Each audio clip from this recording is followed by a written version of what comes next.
हमारे YouTube channel में आपका स्वागत है। हम बात करते हैं इंटरमीडिएट कक्षाओं में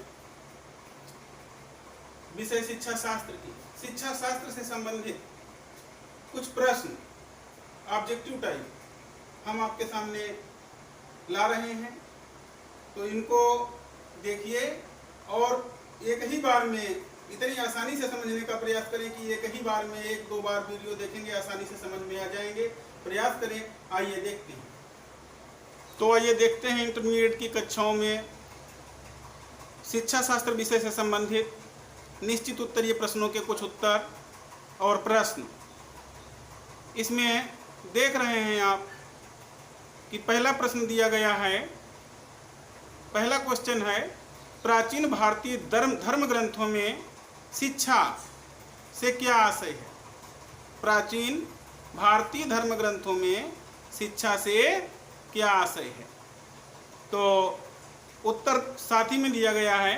प्राचीन भारतीय धर्म ग्रंथों में कहा गया है कि सा विद्या या विमुक्तये, अर्थात विद्या या शिक्षा वह है जो व्यक्ति को शारीरिक, मानसिक एवं आत्मिक बंधनों से मुक्त कराती है। नेक्स्ट क्वेश्चन 2 देख रहे हैं, शिक्षा के अंग्रेजी पर्यायवाची एजुकेशन शब्द की उत्पत्ति किस भाषा से हुई है?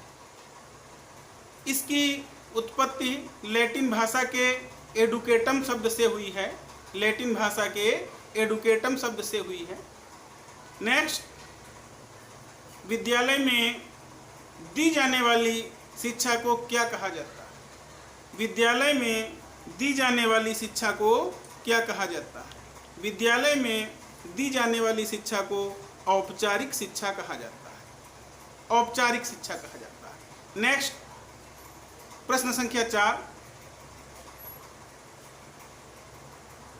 कोई ऐसा कथन लिखिए जो शिक्षा के व्यापक अर्थ को स्पष्ट करता है। कोई ऐसा कथन लिखिए जो शिक्षा के व्यापक अर्थ को स्पष्ट करता है। शिक्षा के व्यापक अर्थ में वे समस्त प्रभाव सम्मिलित होते हैं जो व्यक्ति पर उसके फल पालने से मृत्यु तक की यात्रा के मध्य हैं। ब्लूमवाइल। नेक्स्ट, अब हम देख रहे हैं प्रश्न संख्या 5। प्रश्न संख्या 5 में फ्रोवेल की शिक्षा द्वारा प्रतिपादित परिभाषा। फ्रोवेल की शिक्षा की फ्रोवेल द्वारा प्रतिपादित परिभाषा क्या है? या शिक्षा की परिभाषा। उत्तर है इसका, शिक्षा वह प्रक्रिया है जिसके द्वारा बालक की जन्मजात शक्तियां बाहर प्रकट होती हैं। यह परिभाषा फ्रोवेल ने दी है। प्रश्न संख्या 6। प्रश्न संख्या 6 है कि शिक्षा की महात्मा गांधी द्वारा प्रतिपादित परिभाषा लिखिए। महात्मा गांधी ने बताया है कि शिक्षा से मेरा तात्पर्य बालक एवं मनुष्य के शरीर, मस्तिष्क एवं आत्मा के सर्वोत्तम अंश का प्रकटीकरण है, महात्मा गांधी के अनुसार। प्रश्न संख्या 7, शिक्षा द्विमुखी प्रक्रिया है, ऐसा किसने कहा? जॉन एडम्स ने कहा है कि शिक्षा द्विमुखी प्रक्रिया। शिक्षा को त्रिमुखी प्रक्रिया भी कहा गया है। नेक्स्ट, शिक्षा को त्रिमुखी प्रक्रिया किसने कहा है? त्रिमुखी प्रक्रिया शिक्षा को जॉन डीवी ने माना है। शिक्षा के प्रमुख 3 अंग, शिक्षा के 3 प्रमुख अंग क्या हैं? जॉन डीवी के अनुसार 3 प्रमुख अंग हैं, शिक्षार्थी, पाठ्यक्रम और शिक्षक। नंबर 1 शिक्षार्थी, नंबर 2 पाठ्यक्रम, नंबर 3 शिक्षक। नेक्स्ट, साक्षरता से क्या आशय है? साक्षरता से क्या आशय है? साक्षरता का सामान्य अर्थ अक्षर ज्ञान, लिपि ज्ञान। यह भाषा के लिखित पक्ष से संबंधित है जिसके अंतर्गत लिखना तथा पढ़ना शामिल है। नेक्स्ट, प्रश्न संख्या 11, शिक्षा एवं साक्षरता का संबंध एक वाक्य में स्पष्ट कीजिए। शिक्षा एवं साक्षरता दोनों एक दूसरे के सहायक हैं, एक दूसरे के सहायक हैं, पूरक हैं। नेक्स्ट, क्या शिक्षा प्राप्त करने के लिए साक्षरता एक अनिवार्य शर्त है? क्या शिक्षा प्राप्त करने के लिए साक्षरता एक अनिवार्य शर्त है? नहीं, शिक्षा प्राप्त करने के लिए साक्षरता जरूरी नहीं।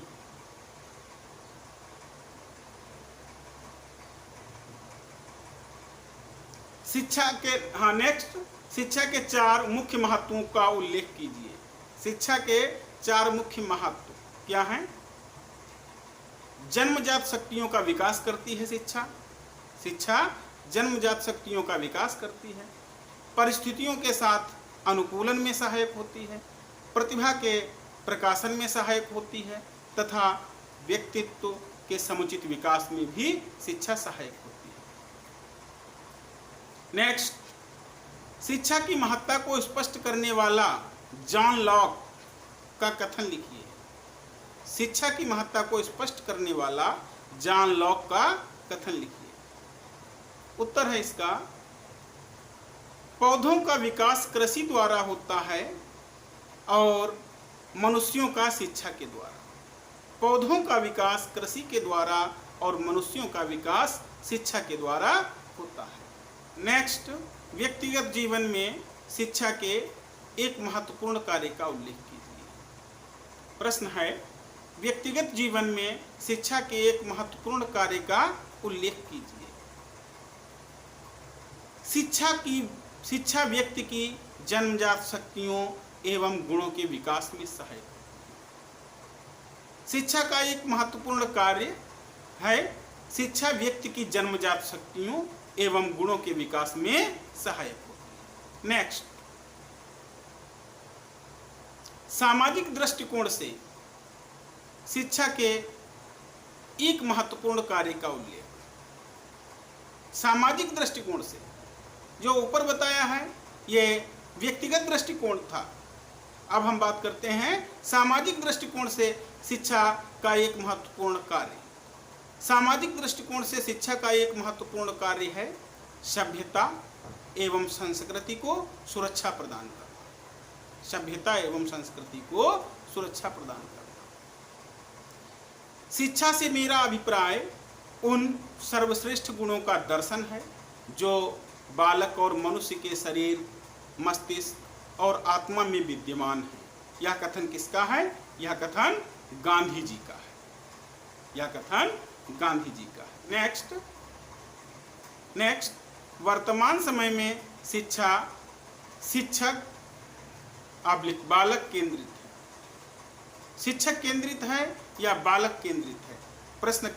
प्रश्न ये कर रहा है कि वर्तमान में शिक्षा शिक्षक केंद्रित है या बालक केंद्रित है। तो वर्तमान में शिक्षा बालक केंद्रित है, चाइल्ड सेंटर्ड। नेक्स्ट, अनुदेश या निर्देश शिक्षा का संकुचित व्यापक रूप। अनुदेश या निर्देश शिक्षा का संकुचित रूप है या व्यापक रूप? तो ये संकुचित रूप है, ये संकुचित रूप है। प्रश्न संख्या है 20। निम्न में से कौन सा शब्द एजुकेशन से संबंधित नहीं है? एजुकोरस संबंधित नहीं।